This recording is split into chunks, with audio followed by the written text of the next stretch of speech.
नमस्कार, दिव्य हिमाचल टीवी देख रहे हैं आप। मैं हूं आपके साथ अवंतिका खत्री और इस बुलेटिन में बात करेंगे अब तक की बड़ी खबरों पर। आपसे आग्रह रहेगा स्ट्रीम को ज्यादा से ज्यादा शेयर करें, कमेंट करके अपनी राय जरूर रखिएगा। बुलेटिन में सबसे पहले बात करेंगे बजट 2024 को लेकर। संसद में पेश हुआ है, कई बड़े घोषणाएं इस बजट में की गई हैं, कई बड़े ऐलान हुए हैं। महिलाओं से लेकर युवाओं तक के लिए क्या कुछ खास रहा है बजट में, वो आपको जानकारी देंगे। क्या सस्ता हुआ है उस पर भी बात करेंगे। साथ ही बात करेंगे कि संसद में कांगड़ा और चंबा की आवाज भी उठी है, बड़ी मांग की गई है, वो जानकारी आप तक पहुंचाएंगे। और बारिश हुई, और जब बारिश हुई तो कई जगह पोल खुल गई, कहीं सड़कें जलमग्न हो गई तो कहीं पर अस्पताल ही जलमग्न हो गया, वो भी हिमाचल प्रदेश का दूसरा सबसे बड़ा अस्पताल। तस्वीरें आपको दिखाएंगे। उसके साथ ही बात करेंगे 600 स्टाफ नर्सिस की भर्ती जल्द होगी, तैनाती जल्द होगी। आईजीएमसी में किसने कहा है, ये भी आप तक खबर पहुंचाएंगे। और अंत में बात करेंगे आतंकियों और सेना के बीच में मुठभेड़ लगातार जारी है। तो चलिए बुलेटिन की शुरुआत करते हैं बड़ी खबर के साथ। लोकसभा में वित्त मंत्री निर्मला सीतारमण आज संसद में पूर्ण बजट पेश कर रही हैं। ये उनका देखिए लगातार 7वां बजट है। निर्मला सीतारमण की बात करें तो उन्होंने कहा कि ये बजट सभी के विकास के लिए है, ये विकसित भारत का रोड मैप है। उन्होंने कहा कि ये बजट गरीब, महिला, युवा और अन्नदाताओं पर केंद्रित है। हालांकि देखिए अगर हम बजट के कुछ अहम बिंदुओं की बात करें तो रोजगार, युवाओं और महिलाओं को लेकर कई बड़ी बातें इस बजट में शामिल की गई हैं। बजट में रोजगार और स्किल पर फोकस किया गया है। युवाओं के लिए रोजगार और कौशल प्रशिक्षण के लिए 2 लाख करोड़ का प्रावधान किया गया है। रोजगार के लिए 3 प्रमुख योजनाओं पर सरकार काम करेगी। इसके साथ ही छात्रों को लगभग 7.5 लाख का स्किल मॉडल लोन, साथ ही पहली बार नौकरी वालों को अतिरिक्त पीएफ प्रदान करने, पीएफ जो है उसका भी प्रावधान किया गया है। वित्त मंत्री ने बताया कि बजट में महिलाओं को का भी जो है खासा ध्यान रखा गया है। नौकरियों में महिलाओं को प्राथमिकता दी जाएगी। उच्च शिक्षा के लिए अब देश में अगर आप उच्च शिक्षा लेना चाहते हैं तो 10 लाख रुपए तक के लोन का प्रावधान किया गया है। इसके साथ ही 2024-25 का ये जो बजट है इसमें हर साल 25,000 छात्रों की मदद के लिए मॉडल कौशल ऋण योजना में संशोधन का प्रस्ताव है। घरेलू संस्थानों में उच्च शिक्षा के लिए जिस तरह से मैंने आपको बताया कि 10 लाख रुपए ऋण की व्यवस्था की गई है। इसके साथ ही ई वाउचर हर साल 1 लाख छात्रों को सीधे ऋण राशि के 3% की वार्षिक ब्याज छूट के लिए दिए जाएंगे। बजट में एमएसएमई को लेकर भी बड़ी बात कही गई है और खास तौर पर मुद्रा लोन की अगर हम बात करें तो मुद्रा लोन में जो पहले 10 लाख की सीमा थी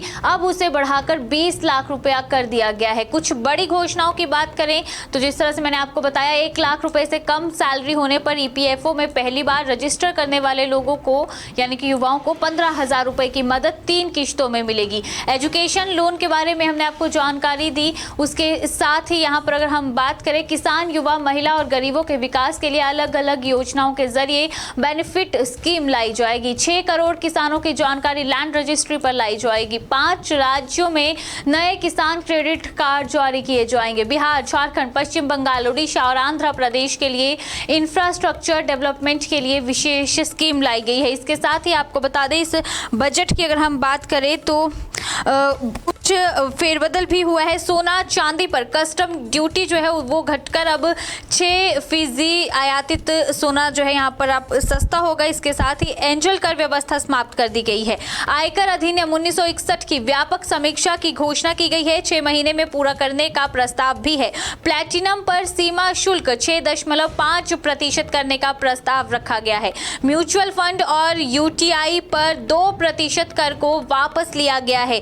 बड़ी घोषणाएं आप कह सकते हैं इस बजट में की जा रही हैं, बड़े ऐलान किए जा रहे हैं। 2/3 करदाताओं ने नई कर प्रणाली को अपनाया है, इसके बारे में जानकारी दी गई है वित्त मंत्री की ओर से। इसके साथ ही आपको बता दें कि अगर हम जो चीज़ें सस्ती हुई हैं उनकी बात करें तो आम लोगों को थोड़ी सी राहत यहाँ पर मिली है ज़रूर।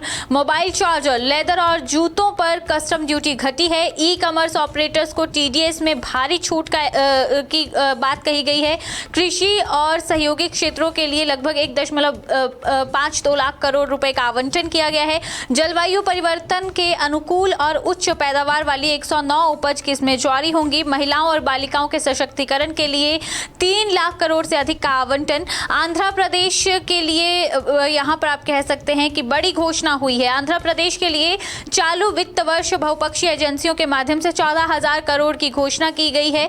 इसके साथ ही बिहार के लिए भी बड़ी घोषणाएं हुई हैं। अनेक बुनियादी योजनाओं की घोषणा। छात्रों के लिए 7.5 लाख रुपए कौशल ऋण और शिक्षा के लिए 10 लाख कर्ज की सुविधा, जिस तरह से मैंने पहले भी बताया। और इसी के साथ आपको बता दें कि 100 शहरों में राज्य सरकारों की मदद से औद्योगिक पार्क बनाए जाएंगे। 2/3 करदाताओं ने नई कर प्रणाली को अपनाया है, इस पर भी बात की गई है। इसके साथ ही कैंसर की 3 दवाएं जो हैं उसमें सीमा शुल्क से उन्हें मुक्त कर दिया गया है। और साप्ताहिक हाट बनाए जाएंगे। कुछ एक चुनिंदा शहरों में 100 के करीब साप्ताहिक हाट बनाए जाएंगे।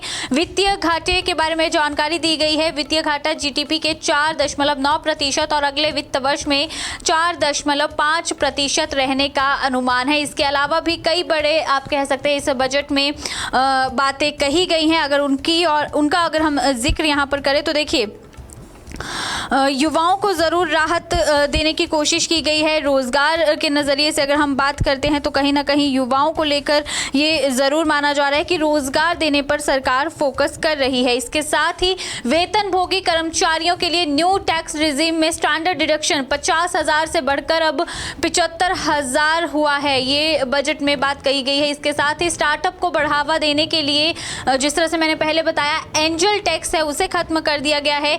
ई-कॉमर्स ऑपरेटर्स को टीडीएस में भारी छूट दी गई है। और बिहार में हाईवे के लिए 26,000 करोड़ रुपए का आवंटन किया गया है। बड़ी ग्रामीण विकास के लिए यहाँ पर 2.66 करोड़ रुपए का ऐलान हुआ है। साथ ही यहाँ पर निर्मला सीतारमण का ये भी कहना रहा है कि देखिए, भारतीयों ने मोदी सरकार पर भरोसा जताया है और ये बजट हर एक की उम्मीद पर खरा उतरेगा, ये कहना बीजेपी का है। और लगातार देखिए कई बड़े ऐलान अभी यहाँ पर हो रहे हैं। हालांकि निगाहें इस बात पर भी टिकी हुई हैं कि आज जो बजट पेश किया जा रहा है, हिमाचल की जो आप कह सकते हैं उम्मीद है, क्या वो भी ये बजट पूरा कर पाता है या फिर नहीं। चलिए इसी के साथ कुछ अन्य खबरों का रुख करते हैं। और बीजेपी के कांगड़ा से नवनियुक्त जो सांसद है, कांगड़ा चंबा के जो सांसद है डॉक्टर राजीव भारद्वाज, उन्होंने अपनी आवाज़ को संसद में बुलंद किया है। शून्यकाल के दौरान उन्होंने हिमाचल आप कह सकते हैं अपने संसदीय क्षेत्र का जो है मुद्दा उठाया। स्वास्थ्य कल्याण मंत्री जगत प्रकाश नड्डा से मांग करते हुए उन्होंने कहा कि कांगड़ा लोकसभा क्षेत्र 2 भागों में बटा हुआ है, एक जिला कांगड़ा और दूसरा चंबा। ये लोकसभा क्षेत्र एक दुर्गम क्षेत्र है जहां दुर्घटनाओं की संभावनाएं ज्यादा रहती हैं। इस क्षेत्र में सुपर स्पेशलिटी हॉस्पिटल या फिर ट्रॉमा सेंटर नहीं है, जिसके कारण अगर कोई दुर्घटना हो जाती है तो लोगों को काफी दूर जाना पड़ता है, बाहरी राज्यों में जाना पड़ता है इलाज करवाने के लिए। दूरी के कारण प्रभावित व्यक्ति के साथ कई बार जो है रास्ते में अनहोनी हो जाती है, उन्हें नहीं बचाया जाता है। तो ऐसे में मांग की गई है कि जिला कांगड़ा के नूरपुर विधानसभा क्षेत्र और चंबा के बाथरी क्षेत्र में एक सुपर स्पेशलिटी ट्रॉमा सेंटर या जो अस्पताल है उसकी स्थापना की जाए, ताकि लोगों को, यहाँ की जो जनता है, उन्हें राहत मिले। चलिए इसी के साथ आगे बढ़ते हैं। और देखिए, बारिश की बात करें तो बीती रात काफ़ी बारिश हुई। कांगड़ा समेत आसपास के इलाके और पूरे प्रदेश भर के अधिकांश इलाकों में बीती रात जमकर बारिश हुई, जिसका इंतजार किया जा रहा था। अब जब बारिश हुई तो बारिश ने पोल भी खोल दी। ये तस्वीरें जो इस वक्त आप अपनी स्क्रीन पर देख रहे हैं, ये कहीं और की नहीं बल्कि प्रदेश के दूसरे सबसे बड़े अस्पताल की तस्वीर है। ये तस्वीर है टांडा मेडिकल कॉलेज की, डॉक्टर राजेंद्र प्रसाद राजकीय आयुर्विज्ञान चिकित्सा महाविद्यालय टांडा, जहां पर बारिश जैसे ही हुई तो ग्राउंड फ्लोर जो है वो पूरी तरह से मूसलाधार बारिश के कारण जलमग्न हो गया। इमरजेंसी वार्ड से लेकर मेन गेट तक पानी ही पानी भर गया। पर्ची काउंटर जो है उसके ग्राउंड फ्लोर में भी जो रिकॉर्ड रखा गया था वो भी बुरी तरह से खराब हो गया। ये तस्वीरें अपने आप में ही बयां कर रही हैं। जितनी भी फाइल्स नीचे रखी गई थी वो पूरी तरह से पानी से खराब हो गई हैं। पानी इतना ज़्यादा था कि अस्पताल के अंदर सिटी स्कैन, अल्ट्रासाउंड, एक्सरे के कमरे में भी पानी चला गया। अब यहाँ पर नई MRI मशीन जो लगाई गई है, बताया जा रहा है कि उसके कमरे में भी पानी भर गया था और रिकॉर्ड तो खराब हुआ ही है। वो तो तस्वीरों में साफ जाहिर हो ही रहा है कि जिन कमरों में ज़्यादा पानी चला गया है और जहां पर रिकॉर्ड नीचे रखा हुआ था, वो ज़रूर इससे उनको नुकसान पहुंचा है। लेकिन अब आशंका ये भी जताई जा रही है, क्योंकि कुछ एक कमरों में पानी बहुत ज़्यादा था, पानी की अधिकता बहुत ज़्यादा थी, तो वहाँ पर जो बड़ी मशीन्स रखी गई हैं, ऐसा ना हो कि उनमें भी किसी तरह की कोई खराबी आ जाए। ये सवाल और ये चिंता अब यहाँ पर लोगों को ज़रूर सता रही है। दूसरी ओर अगर हम बात करें, देखिए ये अगर किसी क्षेत्रीय अस्पताल की तस्वीर होती, किसी PHC की तस्वीर होती, तो शायद इतनी हैरान नहीं करती, क्योंकि बारिश इतनी ज़्यादा हो रही है, पानी कहीं पर भी आ सकता है। लेकिन प्रदेश का दूसरा सबसे बड़ा अस्पताल, और जब वहां पर इस तरह की व्यवस्था रहेगी तो जाहिर सी बात है सवाल जरूर खड़े होंगे। और सबसे बड़ी बात यह है कि रात को जो यहाँ पर मरीज थे, उनके जो तीमारदार थे, उनको खासी दिक्कतों का सामना करना पड़ा। आप देखिए कि पूरा क्षेत्र जो है पानी से भरा पड़ा हुआ है और ऐसे में लोग जो अस्पताल में उस वक्त मौजूद थे वो खासे परेशान हुए। वहीं बीती शाम सीएम सुखविंदर सिंह सुक्खू की स्वास्थ्य विभाग के अधिकारियों के साथ एक बड़ी बैठक हुई। बैठक के दौरान सीएम सुक्खू ने कहा कि सरकार आईजीएमसी के इमरजेंसी मेडिसिन विभाग में चिकित्सा अधिकारियों के 30 पद भरने जा रही है। आईजीएमसी में 600 स्टाफ नर्सेज और 43 ऑपरेशन थिएटर असिस्टेंट की भी शीघ्र ही तैनाती होगी। ये बात सीएम सुखविंदर सिंह सुक्खू ने कही। उन्होंने कहा कि राज्य सरकार स्वास्थ्य अधोसंरचना के विकास के साथ डॉक्टरों, पैरामेडिकल स्टाफ और टेक्नीशियन के खाली पदों को भर रही है। सीएम ने कहा कि आईजीएमसी में बेहतर चिकित्सा सेवाएं और अटल सुपर स्पेशलिटी संस्थान चमियाना में डॉक्टरों के पदों को भरकर विशेषज्ञ चिकित्सा सुविधाएं प्रदान की जा रही हैं। प्रदेश के लोगों को आधुनिक स्वास्थ्य सुविधाएं उपलब्ध करवाने के लिए प्रदेश सरकार के पास बजट की कोई कमी नहीं है। इस बात को भी सीएम सुखविंदर सिंह सुक्खू ने प्रमुखता से उठाया है। साथ ही उन्होंने कहा कि सरकार आईजीएमसी में आधुनिक उपकरणों और मशीनों की खरीद के लिए 25 करोड़ रुपए देने जा रही है, ताकि मरीजों को यहाँ वहाँ इलाज के लिए ना भटकना पड़े, उन्हें अपने ही राज्य में बेहतर व्यवस्थाएं, बेहतर सुविधाएं मिल सके।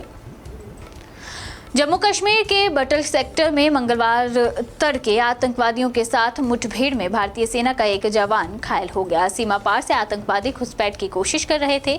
सेना के व्हाइट नाइट कोर ने सोशल मीडिया एक्स पर एक पोस्ट में ये जानकारी दी। सेना की 16वीं कमान ने बयान में कहा कि बटल सेक्टर में कुछ आतंकवादी घुसपैठ का प्रयास कर रहे थे। सेना की चौकस टुकड़ियों ने घुसपैठियों को ललकारा और मुठभेड़ शुरू हो गई। बयान में बताया गया है कि करीब 3 बजे इस कार्रवाई को अंजाम दिया गया। दोनों तरफ से भारी गोलाबारी शुरू हो गई। गोलाबारी में हालांकि एक सैन्यकर्मी घायल हुआ है और अभी इस इलाके में सर्च ऑपरेशन जो है वो जारी है। लगातार अगर हम इस वक्त जम्मू कश्मीर की बात करें तो वहां पर स्थिति जरूर तनावपूर्ण बनी हुई नजर आ रही है। तो चलिए, इन्हीं कुछ खबरों के साथ इस बुलेटिन में मैं आपसे इजाजत लेना चाहूंगी। नमस्कार।